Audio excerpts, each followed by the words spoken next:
Transmetohet nga Humran, i cili ishte shërbëtori i Uthman ibn Affanit, se e ka parë Uthmanin radiallahu anhu të marrë abdes. Dhe thot, i futi 2 duart e tij në një enë dhe mori ujë për t'i larë ato 3 herë. Pastaj me të djathën e tij mori abdes nga ena dhe me të djathën thot lau gojën dhe hundën dhe e nxirrte jashtë atë ujë. Pastaj lau fytyrën e tij 3 herë dhe para krahun deri pra në kyçin e tij thot 3 herë.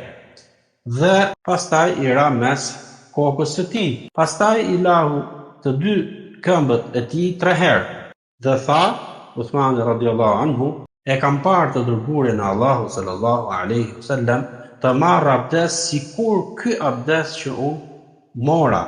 Dhe tha, i dërguari i Allahut, kush merr abdes sikurse ky abdes që ju e pat, pra që e mora unë, i drejtohet Muhamedit sallallahu alaihi wasallam sahabëve, pastaj mbasi e kryen abdesin, fal 2 rekate dhe nuk përshpërin në veten e tij asnjë muhabet, Allahu azza wa jalla ja fal të gjitha gjunahet e shkuara që i ka bërë.